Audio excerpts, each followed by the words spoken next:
Hey there, welcome back to our top 50 video games lists. We're at number 40 through 31 this time. If we can do math properly this time, for sure. Yeah, Um, Returning, I'm Steven, I'm Chelsea. and we are basically, now that we're getting into games that we're more familiar with overall, there was definitely a block you noticed on my last one that was a lot of like, yeah, I played some of it, it was fun, probably have a good time with it later, but Yeah. haven't gotten to it yet. Every there are Pokemon games coming up, but every game on this list I have played at least a significant enough amount to comment on. And I don't have anywhere near as many just like groupings of games together. There are a couple more examples of that, but it happens a lot less, and it makes more sense to group the ones I have. Yeah. Yeah, for me, it's less like, what I'm more familiar with, and more just that, like, this is more fierce competition for me. Like, these are a lot closer together. I would say mine don't get really competitive until we hit my top 20. Particularly like top 15, I would say. But before that, it's definitely, there's more of an order here at this point. Although my bottom ones are, particularly my next three in my list, are like, yeah, we played them. We had fun. So we cracked it. You started the actual like 50 last time. Do you want to start off again? Sure. Okay, but before we do, we thought since we're getting into more like actual competitive like rankings at this point on our lists, we'd go over some criteria of kind of why we picked things this way. Mine are super simple. My number one is just, did I have fun while playing it / like good vibes from the game?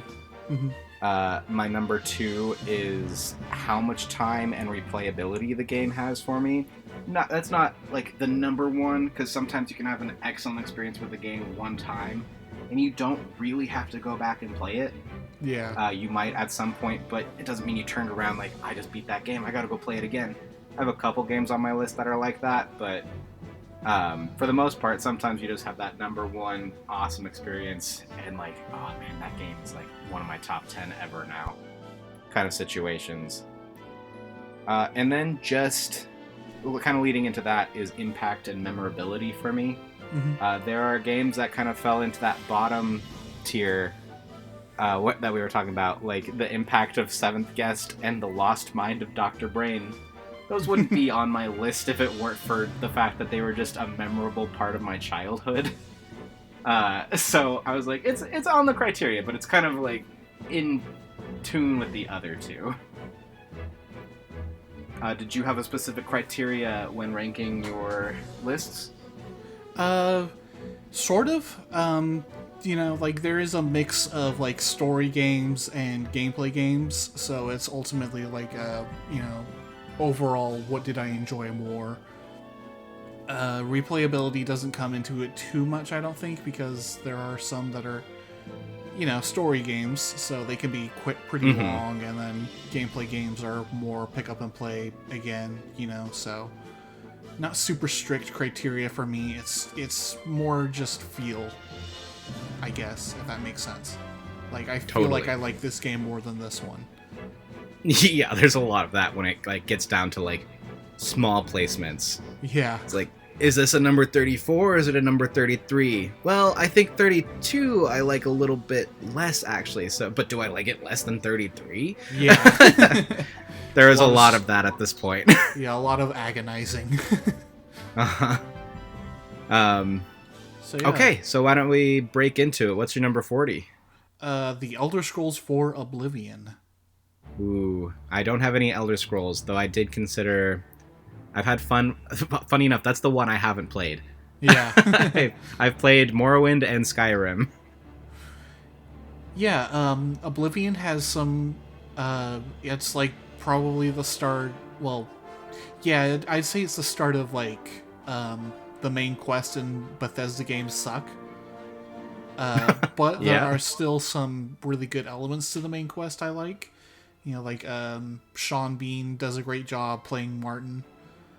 Terrence Stamp is a good villain, you know, even if he doesn't get to do much. The final battle is cool, even if you're mostly just watching it. Um, and it's about a cult, and as you progress with the story, people in that cult will attack you, but they're like actual named citizens that you can talk to beforehand. So it's like, oh hey, that makes sense that you'd be part of that cult. You know, that's probably my favorite aspect of it. And Morrowind does something similar, but I think Oblivion does it a lot better. To be fair, I think Morrowind is like there's a lot to it, but it's all kind of simple, at least on the surface. Yeah, the citizens don't have a whole lot of personality in Morrowind. You know, there's very few characters that you can point at and be like, hey, that's an interesting character. Whereas Oblivion is just like everyone has a little bit of personality. You know, one of my favorites is I think her name is something like Elsa Godhater. And you talk to her, she's like, I'm Elsa Godhater. Ask why I hate the gods. Ask me why. and your options are like, why do you hate the gods? And like, no, I'm not gonna ask you that. And there's a lot of characters like that. You know, the mega fan when you beat the arena is funny. You know, like everyone loves to hate him. You know, like there's so many videos on old YouTube of taking him to like the highest point in Oblivion and pushing him off the mountain. But he always comes back anyway, so it's fine. There you go. Yeah, Oblivion, I feel like each game from Morrowind on does something that better than the rest of them. I feel like Oblivion is its characters and its quest writing. Because like the Dark Brotherhood quest in particular is fantastic. You'll always hear that brought up about Oblivion. The way you start it is you just kill a random person and then the Dark Brotherhood approaches you in your sleep. And there's a lot of fun missions if you're okay with being evil. Like my favorite one is a whodunit where you're the serial killer. You know, just killing people in this mansion and pitting them against each other. It's really cool. But obviously it's pretty dark, so, you know. No, it's fine. Yeah. So yeah, that's my number 40. My number 40 is one of the last like big groupings of games. Is the 2D Mario games, particularly NES and SNES era. Mm-hmm. They're all fun, including Mario 2. That one's except for maybe Japanese Mario 2. They made that one too hard for the casual player who doesn't hate themselves. Yeah, but yeah, it's pretty hard. I've played a lot of every one of these games. I think several of which I've beaten the final boss, particularly Mario 1 and I think Mario 3 I've done it in as well. I don't know if I ever beat Wart in Mario 2 or actually, you mentioned getting lost in the woods in Super Mario World. Yeah. Probably the same for me. There's so much fun platforming done really well and really tight considering like when those games were made. Yeah. That they are very, very fun to pick up and play for a while. But they all kind of hold the same value of like, I've played this for a little while, I'm gonna go play something else, or like, I'm good for now. I had fun. Quality games. I just, like, they're a good, solid, like, number 40 pick, and I would struggle to pick any one of them over another most days. Like, some days I might say, like, yeah, I want to go fly with the cape or, like, ride Yoshi, while other days I might be like, I just want to play, like, old school, hear the in Mario 1. Sometimes I want to pick up a radish or, like, bop a Shy Guy, like, in Mario 2. Like, that game was kind of the black sheep, but I think people have like come around and said like it's different, but it's good. Like it's a fun game. Yeah, I don't have too much more to say on it. Mario 1, I don't think I ever technically beat because the last castle is so annoying.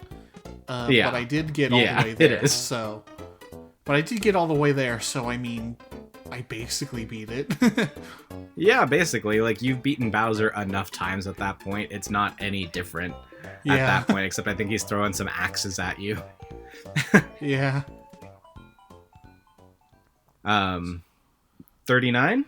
Yep, 39 for me is Mass Effect 3. Yeah, Mass Effect 3 is like the high point and the low point of the series, which is why it's like the bottom one of the Mass Effect games for me on this list. The other two are later. For sure. Yeah, there's a lot of really cool stuff in this game if you played Mass Effect 2 correctly. If not, then then there's some really disappointing stuff. And even if you did, there's still some really, really disappointing stuff, like the ending. Classic. Yeah, the ending was so bad that it caused like a reaction from the devs, which had not really happened before at this point. This was like 2011, I want to say. So, that's a lot more common these days. Not so back then. They actually had to release a free update to the ending, which made it marginally better. Okay. Yeah, the ending put such a damper on it, but like if you brought all your characters forward and everything, Mass Effect 3 is absolutely fantastic. And then at some points it kind of sucks. The Citadel DLC is also really cool, really fun, really cute. It's basically just taking all these characters you've loved and just being a celebration of what everything the series had been up to this point, and just having fun with all your characters. It's really cool. But yeah, that's my 39. Number 39 for me is a game I admit is not great, but it has so much fun. In terms of like the play I've had with it, is Gauntlet Legends for N64. Oh yeah. I'm pretty certain you've told me you're not a Gauntlet fan. But to be fair, I don't think I would be either if it weren't for the fact that I just really enjoyed sitting down, particularly I think with Isaac on this one, but I did with my dad as well. Just going through this fantasy world. I know I don't like beat 'em ups, but something about Gauntlet hooked me early on. I think it's because it was a novelty of like being able to play the arcade machine, like when you went to like, let's just say like Godfather's Pizza or like Red Robin or something, and it was in there. Yeah. And seeing that on my TV screen, being able to shoot a skull at like enemies, like fighting a dragon, like it was really cool for a kid, and like being able to put your imagination into all of it. I think it might have been the first instance of like me using the name Stevos for a wizard character. That's true. Which was my first D&D character ever, so like it has a small place in my heart. That's also what I have you as in my phone. Yeah. I actually like I remember my dad being his name is Eric, but he would put E-Rock as his wizard character in there. I just had a lot of fun growing up playing that game. And like, it's not great. It's really easy to get lost in parts of it, and it's really repetitive. But you get the right person in there. I mentioned this a long time ago when talking about gaming memories with Isaac.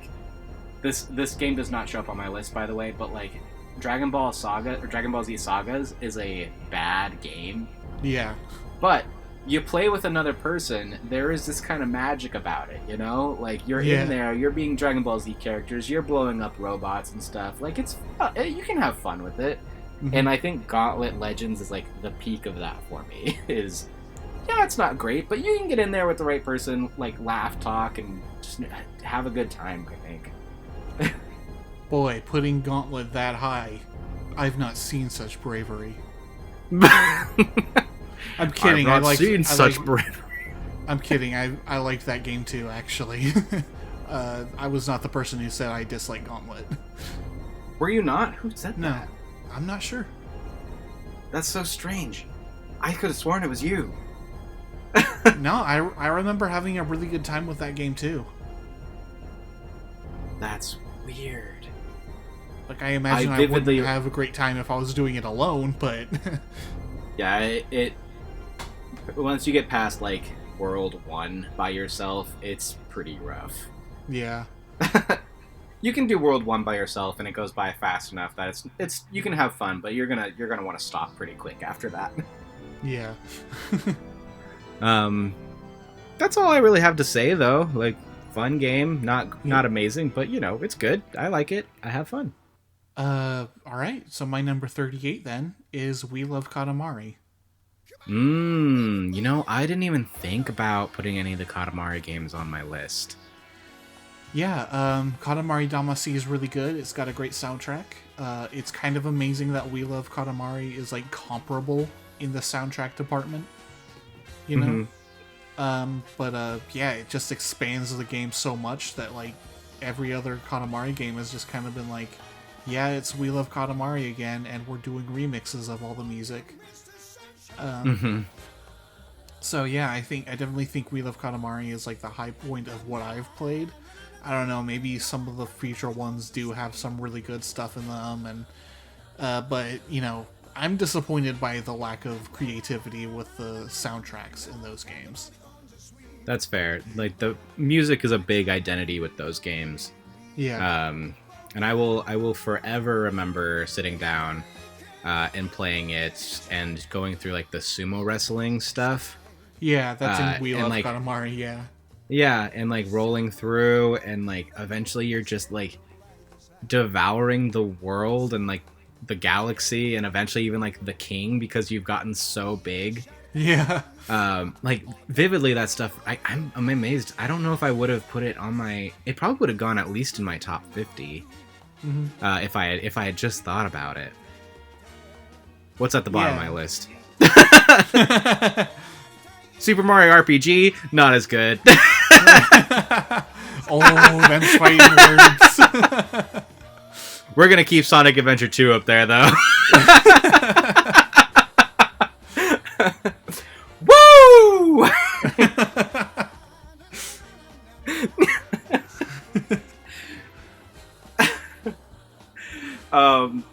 Yeah, no, that's a really good pick. I wish I had thought about that one. Oh god, I forgot what number we're on. We're not 38. Right. Yeah, this one is really silly that it's on my list, but, like, you gotta love Tetris. Tetris is a fantastic game. I can sit down and play Tetris almost any day and have a really good time. I'm gonna lump Tetris 99 in there as well, because I like the kind of, like, Battle Royale it sets up, but it's still, like, you're still playing Tetris, basically. Yeah. So, like, I can include Tetris 99 with Tetris, but overall, I just like playing Tetris. It's a good game. They haven't had to change it, and when they have, it usually creates a worse version of Tetris. I honestly think Tetris 99 is the only, like, good new version of Tetris I've ever played that wasn't just a different puzzle game that they put the Tetris name on. Yeah. Yeah, that's a... You know, funnily enough, you said 30 for my 38 is like, oh man, I didn't even think about that. I didn't even think about Tetris. That is I know, really it came to me one day. Yeah. I was like, you know what's good? Tetris. Yeah, Tetris is also just, like, really fascinating because, like, have you heard of the Tetris effect? Like, not the game, but, like, the actual phenomenon. I think I've heard of it, but fill me in. The Tetris effect is basically, if you're having trouble making a decision, Tetris actually changes your brain chemistry in a way that you will make a decision more easily. Huh. I need to play more Tetris. Yeah, because like, you know, you're not guaranteed to make the best decision, but you will make a decision. Yeah, because of the nature of Tetris, you have to make decisions fast. Yeah. Yo, Tetris is good. Tetris is good. Yeah, Tetris is good. I couldn't really, because it's not complex and I wouldn't play it for, a really long time. I feel like I couldn't justify putting it much higher than that. Yeah. But, when I thought about it, I was like, it's going on my list somewhere. Tetris is just really good. It's, such a simple game, but, we're past the point of Pong. Yeah. Pong does not make my list, by the way. Sorry out there, all you Pong enthusiasts. You know what? I think this is the breaking point in our relationship. Oh man, we had 3D Mario and now Pong. You know what? We'll just hit it back. It'll come back around. All right, my number 37 is Red Dead Redemption. Oh, I've never played. Yeah, I haven't played 2. 1 is really good. It's a strong story. I really like the main character, John Marston. And it's a cool story where, you're going through hunting down the old members of your gang in order to gain redemption, basically. John is a married man with a kid, and the government is holding them, being like, hey, you were a really bad criminal back in the past. If you want to live peacefully, then you're going to have to round up your old gang.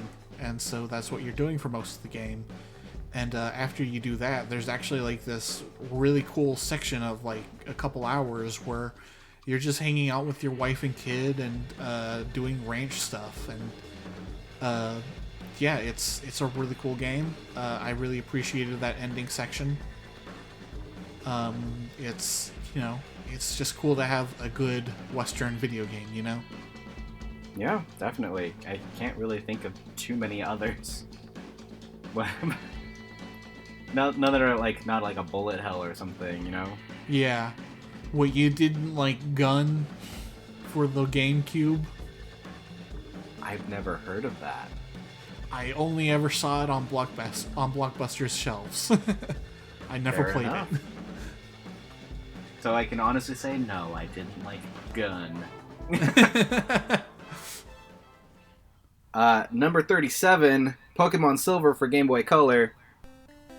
It is not my favorite Pokemon game. I've gone back and played it recently. It's harder than it needs to be, but I get it because it was the first sequel. Where do you go? Do you make it the same game, or do you now people know how to play Pokemon? Do we make it a little harder?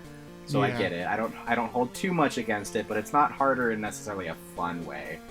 Yeah. Because you're still starting at a low level. They didn't make it. They made it so if you played Pokemon, you kind of understand better and what to do, but your levels don't change. So it's not you got your equipment from the previous game and that you can just go at it. Yeah. They only added 100 extra Pokemon, several of which were baby or evolution. I have no problem against most of the evolutions, like Scizor and Steelix. No issues there. Pichu, Magby, Elekid, Smoochum, Cleffa, Igglybuff.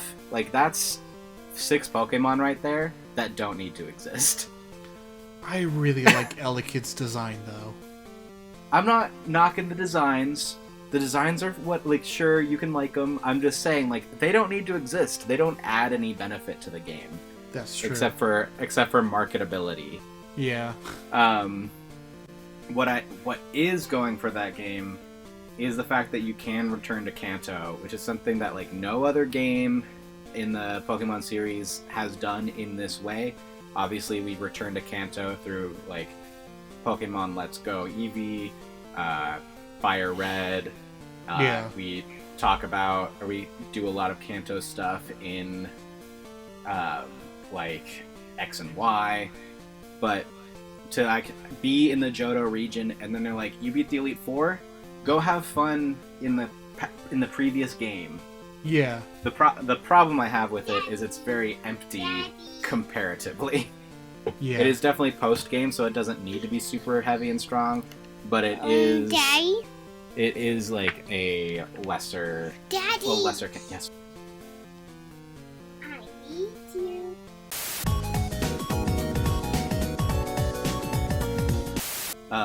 But yeah, Kanto is cool. It's a nice little kind of reward for completing like the main story. I just wish they,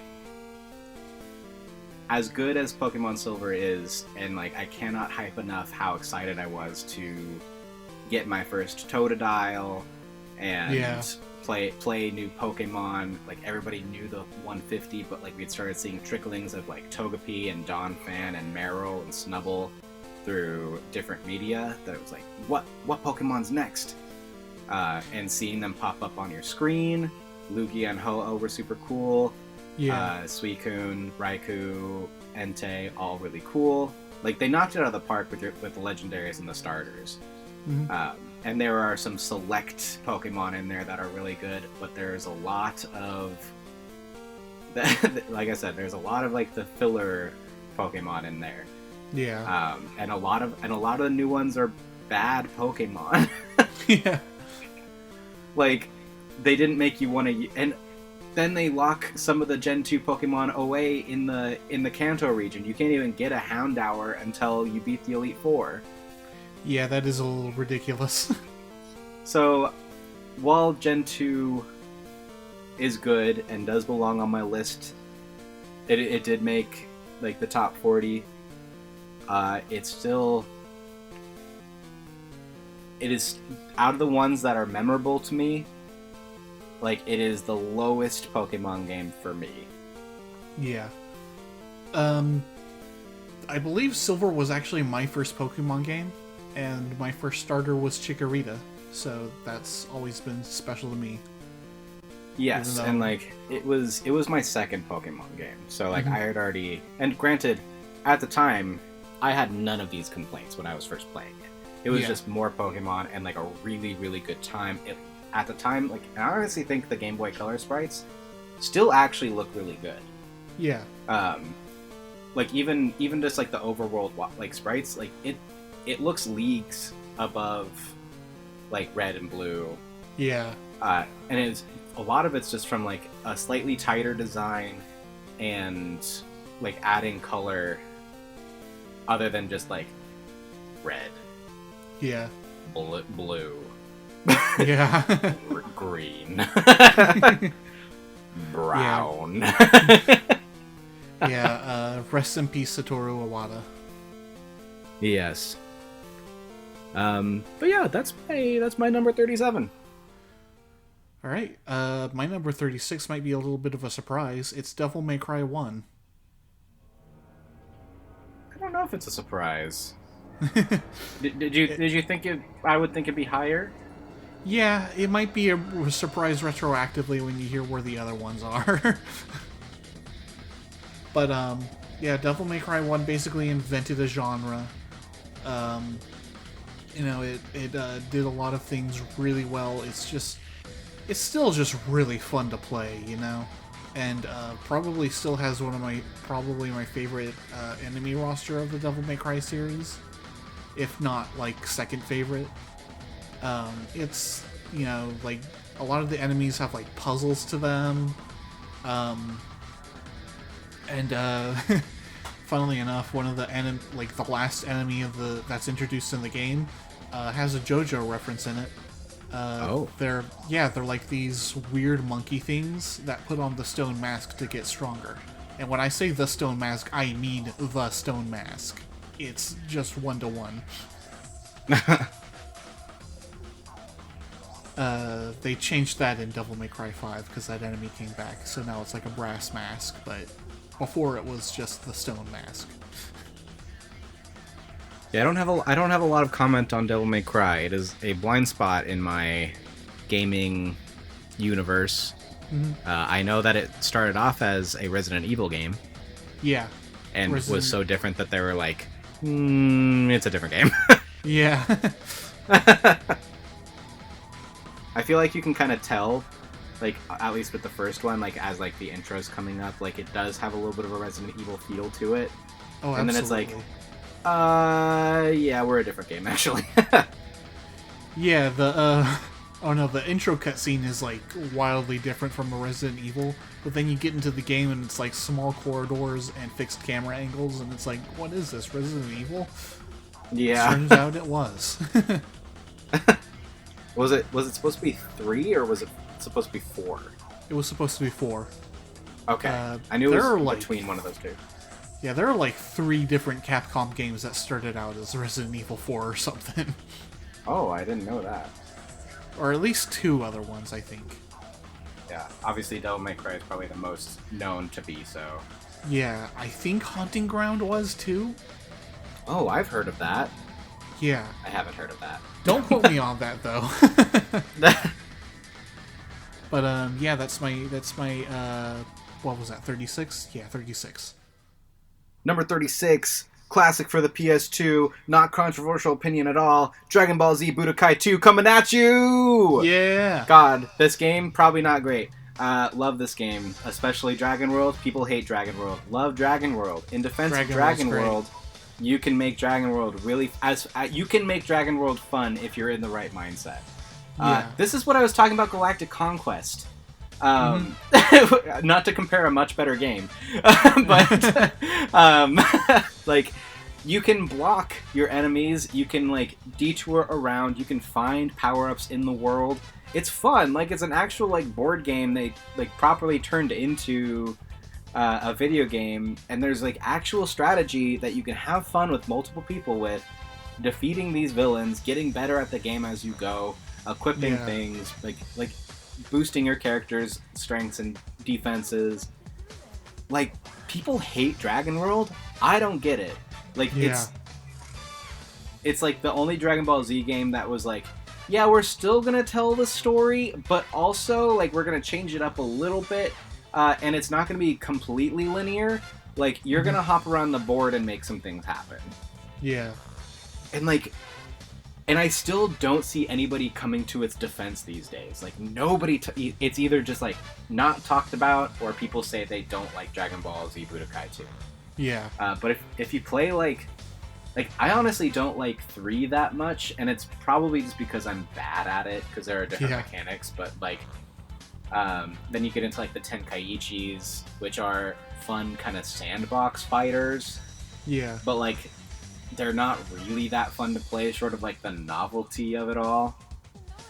Like, yes, I want to see Birder fight Pycon. Who wouldn't want that?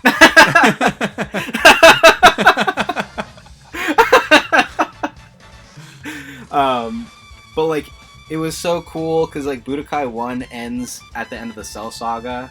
So, like, getting back into Dragon Ball Z Budokai, and, like, now you can fight Boo, you can be Super Saiyan 3, you've got Vegito in there, you got new fusions. Like, it was so cool to me as a kid.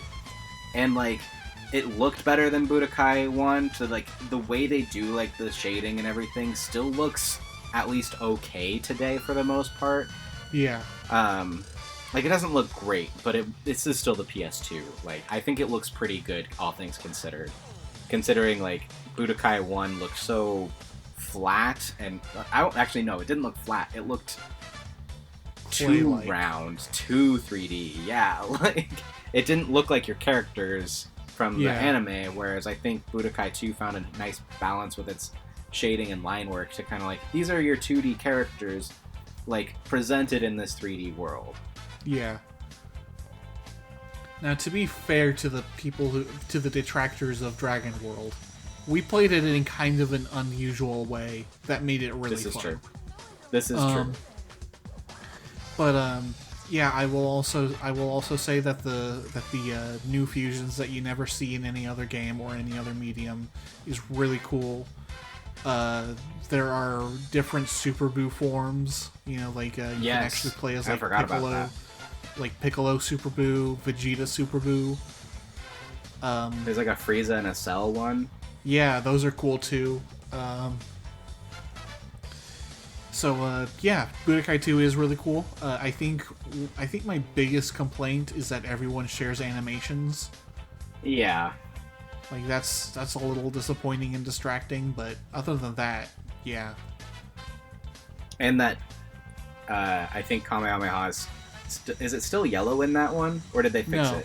No, they fixed it. Okay, it was yellow in Budokai 1.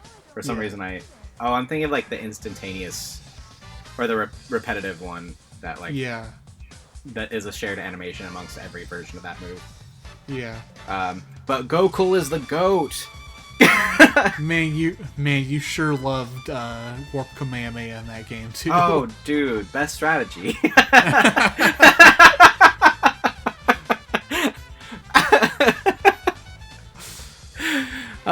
Yeah, that's Budokai 2 for you.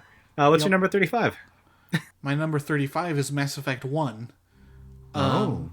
Yeah, I don't know what else to really say that I hadn't said about Mass Effect 3, but well, basically, there's a moment like really early in the game that several YouTubers have talked about where you're supposed to turn left. Instead, you turn right into like this ambassador's office for these two different alien species, and you just talk about their culture and like why they are the way they are, and like the current political landscape of the Mass Effect universe, and it's really fascinating. You know, like that's one of the coolest rooms in gaming, just because like, you know, it's totally optional, and then you get all this really cool lore. Like Mass Effect is like my favorite sci-fi setting ever. You know, it's really cool. I think it's kind of the perfect marriage of Star Wars, Star Trek, and Dune. Okay. You know, like a lot of influence from those, but they kind of made it their own. And as well as some other original ideas. And yeah, I just love Mass Effect. Mass Effect 2 is still to come. It's my favorite of the series, but they all have their problems, which is why they're all kind of in the bottom 50. I've never played a Mass Effect game. I would recommend it. Just you know, maybe have a guide on hand for the end of Mass Effect 2 if you're gonna do it. Yeah, fair enough. Because you know, you can ruin Mass Effect 3 by not having a good Mass Effect 2 ending. Okay. Which is why it's the lowest. Number 35 for me is Donkey Kong Country Returns. I can kind of lump in, like, I could probably lump in the other Donkey Kong Country games as well, but this is the only one I've played a lot of. Really good platformer. It just controls really, really well. The challenges are really good. I'll admit I played this on the 3DS. I think it'd be better on the Wii. But the fact that I love it this much on 3DS like says a lot. Because the 3DS is a little bit more limiting. What is nice is they lump in some extra levels, but you can't play it 2-player. Diddy Kong is basically just a like second hit in the 3DS version, and it's still really good. Like the temple levels are some of the most fun platforming I've ever done in any game.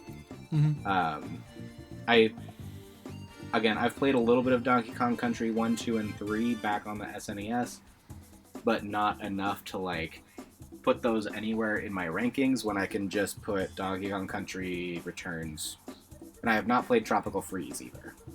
Yeah. I do have it. I've never played it. I think I played Tropical Freeze and it was really good, but Oh, and the art style is really good. Yeah. Like, especially when you have like the backlit levels where you like all you see is like their silhouettes and like, oh yeah, and the like tie, Donkey Kong's tie or Diddy Kong's hat, like stuff like that. I love stuff like that. It looks so good. Yeah. I think they do it in Tropical Freeze too, where it's more of like a sunset, like a purpley sunset versus like the like backlit red and orange, and that looks really good too. More of that, like that's.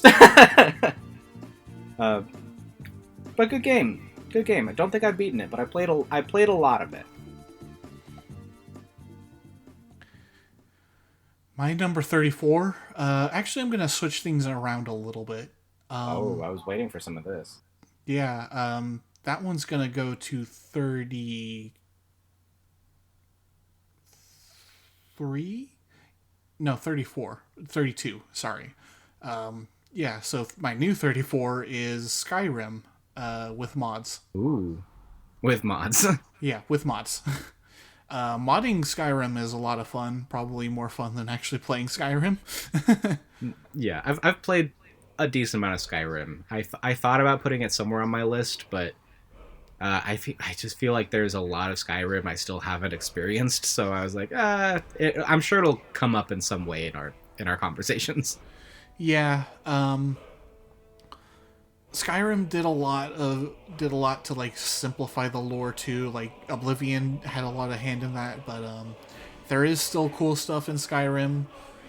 But yeah, Skyrim's lore before Skyrim, I think, was a little bit more interesting.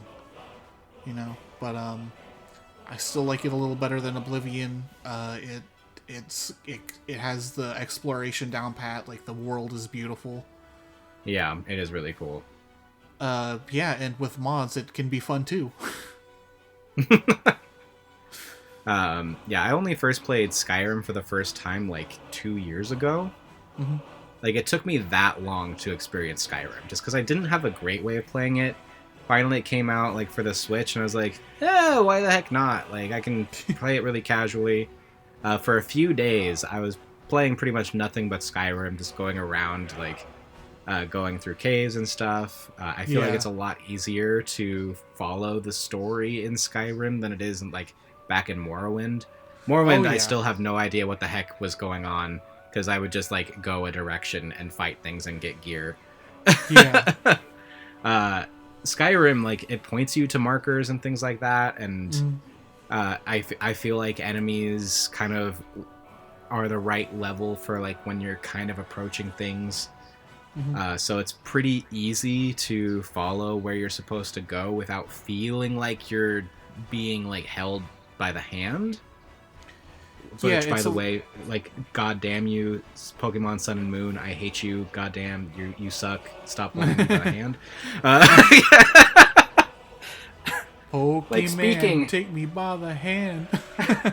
Like, speaking of, like, a game not understanding people have played Pokemon before, like, at least Silver tried.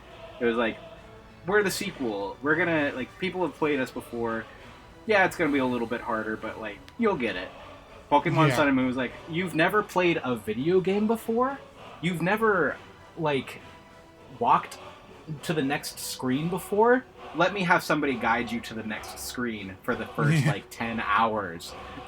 Let me play the game! Anyway, Skyrim. Yeah, Skyrim is definitely a lot more, casual friendly, you know, especially its story, because like it's a lot less high concept than Morrowind's. But you know, it's like you know, Skyrim story is like, hey, it's a little chosen one narrative. You know, you get special powers and you're a very special person. You know, have fun. And Morrowind is like, all right, kids, today we're gonna learn why primary and secondary sources for history are important. Like, I truly have no idea what the story of Morrowind is, because I once doomed the world by accidentally killing somebody. Yeah. And it told me, like, do you want to revert to your last save, or do you want to live in this doomed world you've created? I'm like, I haven't saved for like 3 hours. I guess doomed world it is. Whereas, like, Skyrim was, like, I'll tell you what, like, once you start getting, like, giant fish monsters, like, attacking you, it gets scary. I'd much rather have the dragon swooping down and going, bah! At you than than these giant fish monsters. Yeah. But sometimes you get the dragons fighting the giant fish monsters, which is cool. So yeah, that's Skyrim. What's your Skyrim. 34? My 34 is Mario 64. It's fun. I like hopping, I like bopping, I like wall jumping, I like the iconic locations. Like, you can't tell me that Bob-omb Battlefield isn't a fun place to just go, hang out, hop around. If you tell me that, our friendship is over. Hey, Steven. I will say the later levels are rough and they stop being fun after a while. Yeah. And the platforming is for sure dated in a way like a 2D Mario platformer doesn't end up being dated. Mm-hmm. But you can lean into the jank and do a lot of cool things Mario 64 to where it's super iconic. I've played it a ton. The boss fights are not good, Yeah. but it's fun, and the music is beautiful in that game. Mm-hmm. You know, I actually wouldn't say that like the platforming itself is that jank. Like there are some jank parts of levels, like how you can just kind of clip through the wall in Bob-omb Battlefield to grab that star, but you know, a lot of people are like, you know, like they can just master that platforming system, and it looks really cool when they do, you know.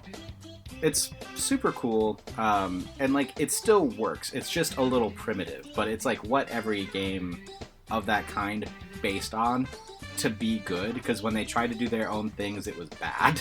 Yeah. Looking at you, Bubsy 3D. Yeah, it's for sure one of the most important games. Yeah, and like I understand, like a lot of people, like it's knocking down on a lot of people's lists these days, like, and understandably so, but it has such an important place in video game history. And like, if you just lean in and like have fun for a while, it's a fun time. Mm-hmm. My number 33, if you're done. Yep, I'm all good. I don't have anything to say about Mario 64 that everybody else hasn't already said. Yeah, my number 33 is Fallout 3. Oh, I've never played a Fallout game. They're really cool. I actually, you know, I'm gonna, you know, some people may be mad to hear this, but I actually prefer the Bethesda Fallouts, kinda. You know, like Fallout 1 and 2 are very cool, but they're also pretty old, and there are just things about those that I don't like. And New Vegas I could not get into. You know, it doesn't help that I was once called morally bankrupt for liking more Fallout 3 and not New Vegas. Fans of that game are crazy.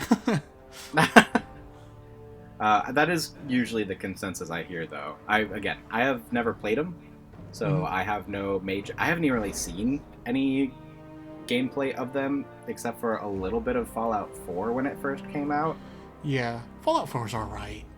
It's not great. Yeah, that's what I've heard, is like, yeah, it's alright. Yeah. Fallout 3 is pretty dang good, though.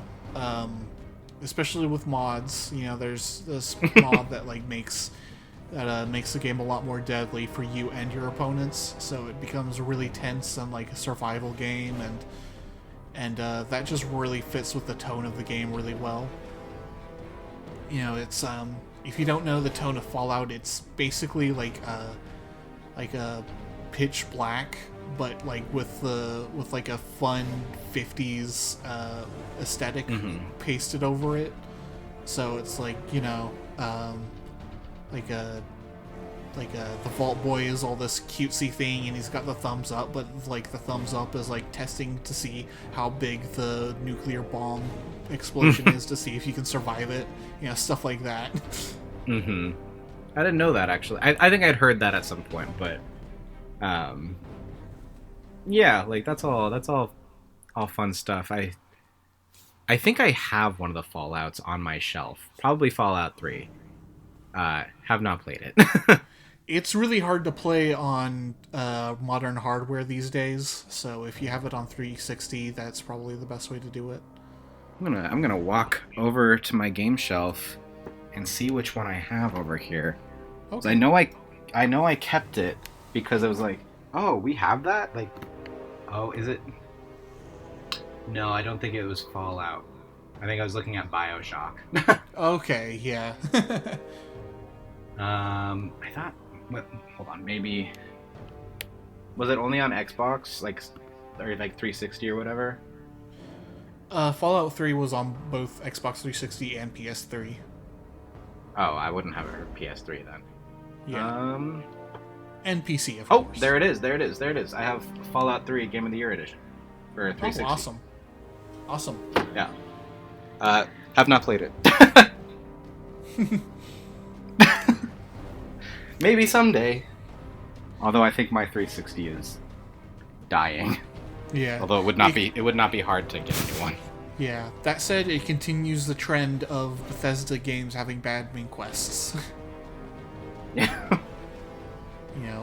It's and it also continued the Oblivion thing of having celebrity voice actors, and that did not carry over to Skyrim or Fallout 4, so they kind of stopped after 2 games. But your dad is played by Liam Neeson.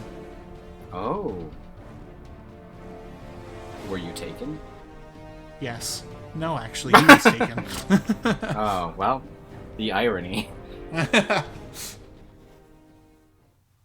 you ready for my 33? I'm ready for your 33.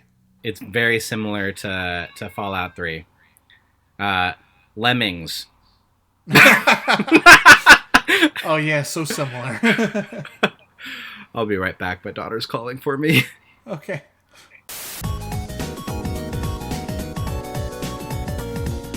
Anyway, yes, Lemmings. Speaking of games not having a great main story,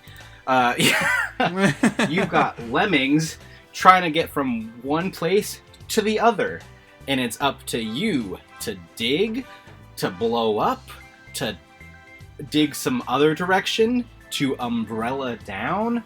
Some lemmings are going to get left behind. How many are you going to let survive? It's I don't know, I think you're underselling Lemming's story. I mean, going from one place to another, that's basically Lord of the Rings. That's true. Except it's not there and back again. It's just there. There. A Lemming's Tale.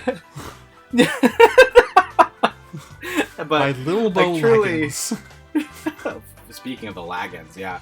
If you've got too many lemmings on screen, your game does not work very well.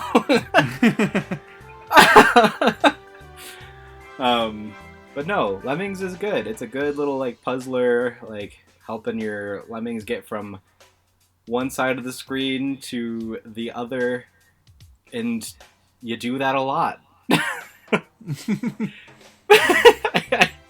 What do you say about Lemmings? I just like that game.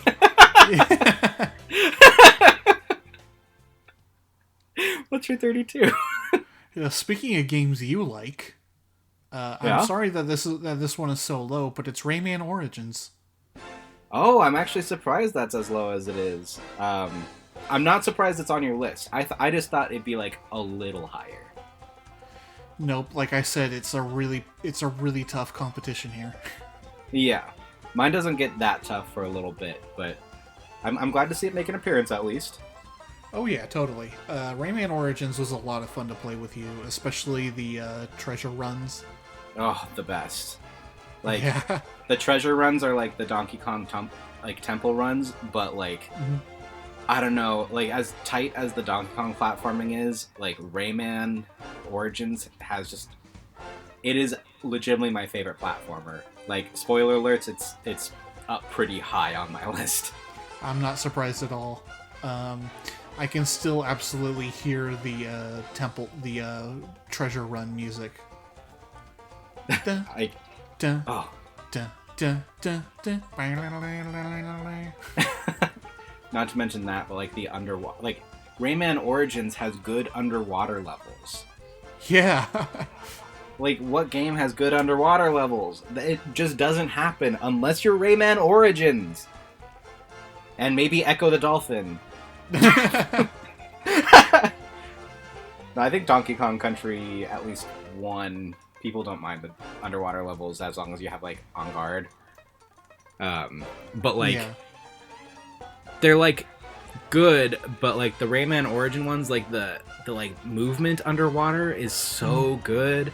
It just, like, lets you flip around, do, like, little spins. The lums are doing their Nina, Nina, blue, blue. Oh, man.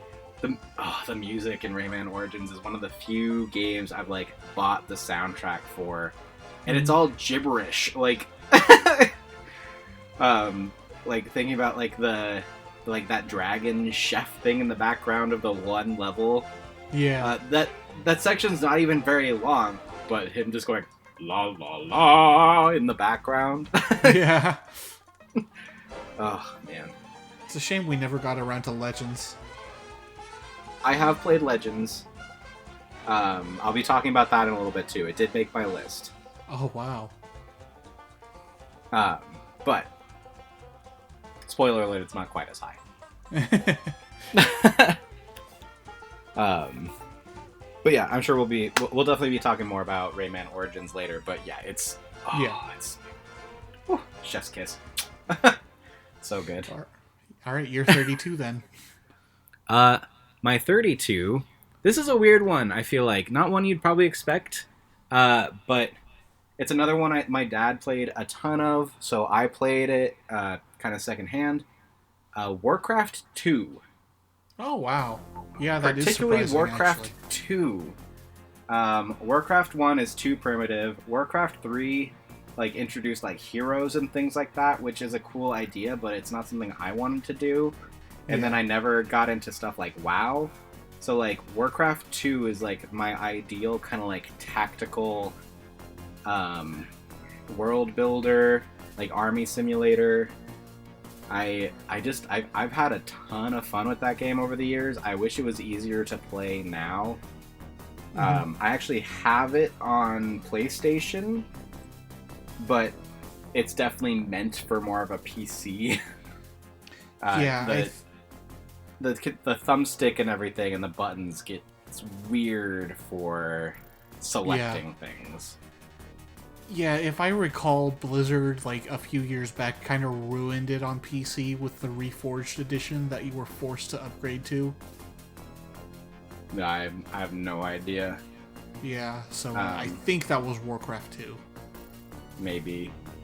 But my dad had several expansions for it. I would watch him play levels for hours. Mm-hmm. And I feel like it's part of the reason why I liked things like Lord of the Rings later in life. It was just because I watched all these humans and elves versus orcs. Yeah. I've heard that Battle for Middle Earth has some kind of vibes of that. But if they had just slapped a Lord of the Rings skin on Warcraft 2, I probably would have been the happiest person on the planet.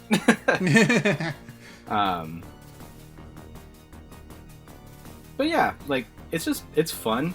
I love being able to create little armies and just try and survive things or try and invade. But basically, they're just fun missions. It's pretty primitive now, but it's that perfect spot in Warcraft history that was meant for my enjoyment. That's it. That's Warcraft 2. That's fun. I like it.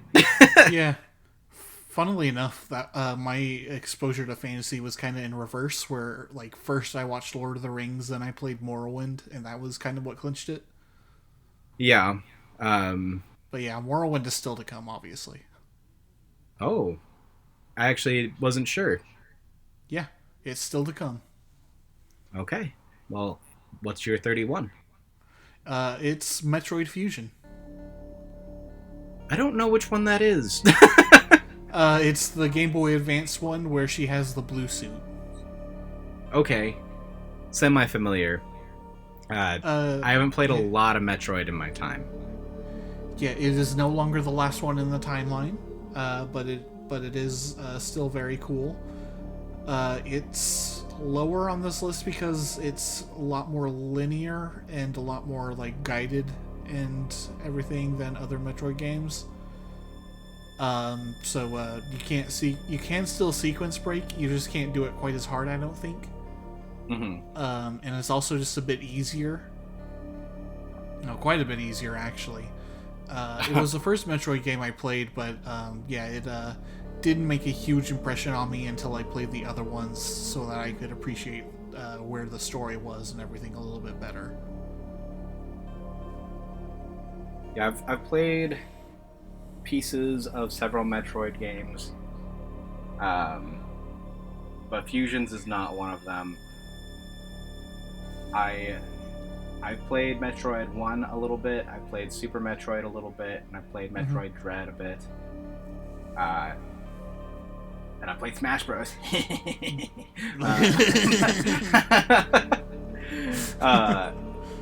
No, but like, yeah, like I definitely respect the Metroid franchise. For the most part, it's not for me, but it is definitely like the reason like the Metroidvania games exist, and they're definitely fun. I forgot that Metroid Fusions existed. I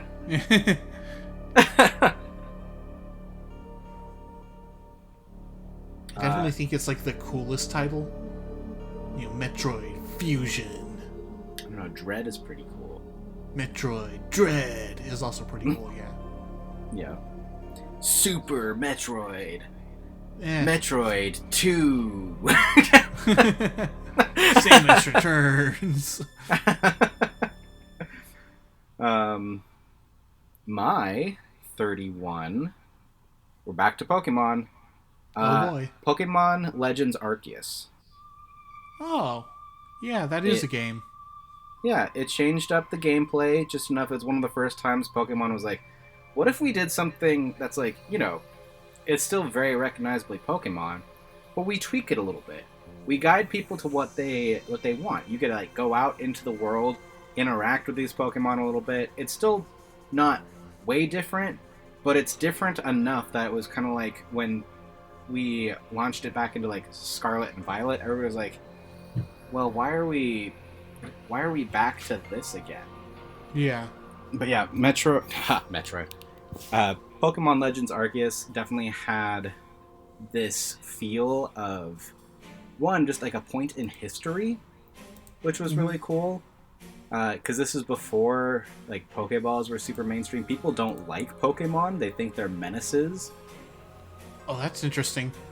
Yeah, you kind of go in there and you start to realize like, hey, Geodudes can help like till ground, things like that. You see different regional forms, which was introduced obviously in other games, but this works in a way that's like, hey, this version of this Pokemon is extinct now. Oh wow! Because it's yeah. just like, because like there's like an evolution to Stantler, which hasn't appeared in any other game since. Mm-hmm. I think it's like called Werdeer or something like that. But yeah, it's fun. Like, it was a good update to the Pokemon series that I think was needed. I'm hearing good things about ZA, but what's weird about it is that it's actually like later in the timeline to I think X and Y. But what's neat about that is you see like some characters from those games like older. Mm-hmm. But it's weird because it's in a city setting, so I can't attest to much of it. I've only seen a little bit of gameplay, so I don't have a huge opinion on it. But I can say I did beat Legends Arceus, and it was a good time. Like it had some like minor frustrations, but nothing that felt like it was detrimental to the gameplay. It was like, that is a little annoying in how that works, but like it's not unbeatable by any means. It's just I would have maybe done it slightly different. I would say like you still do Pokemon battles, but the battles feel less important. Like you don't like train for the Elite Four essentially. Yeah. It's going through, and now somebody else has Pokemon, and they're trying to accomplish this goal. That's no good. So let me use my Pokemon to stop you. And you can choose between like fast moves and strong moves, which changes how many times you might attack and in what order. So there's some tactics to it. Yeah. It was a nice little welcome update to the Pokemon franchise that I feel like they've got to. Hopefully ZA kind of hits its mark, and it'd be kind of nice if this side version of the game became more of the like regular version of the game. I don't know if that's going to happen, but it'd be kind of cool if they like somehow blended the two perfectly. Yeah, it's just a shame that it sounds like it's ZA is very poorly optimized and glitchy, and they're charging a lot for it. That's just games in general now, unfortunately. Yeah, true. But the little bit of gameplay I've seen from it, everybody said it was running pretty smooth. Oh yeah. So it might be the difference between like the Switch version and the Switch 2 version. Yeah, maybe. Because I could get it for Switch, but I'm probably not going to because I'm just afraid, like, well, you optimized it for Switch 2. Why would I get this one? It's not the difference between, like, GameCube and Wii Twilight Princess. Yeah. No, yeah, if you do end up getting a Switch 2, I've heard nothing but amazing things about Donkey Kong Bonanza, by the way. I have also heard that it's just a phenomenal game. Mm-hmm. But I have not played it. And I have not actually seen that much footage of it. It's funny, because, like, looking at it, I can see how it'd be fun, but, like, it doesn't... It must, like, win you over actually playing it. Because, like, it just looks like smashing a bunch of things. I'm sure there's more to it. Yeah, there is, but I also just thought that, like, wrecking the level looked like a lot of fun, and that's what sold me on it.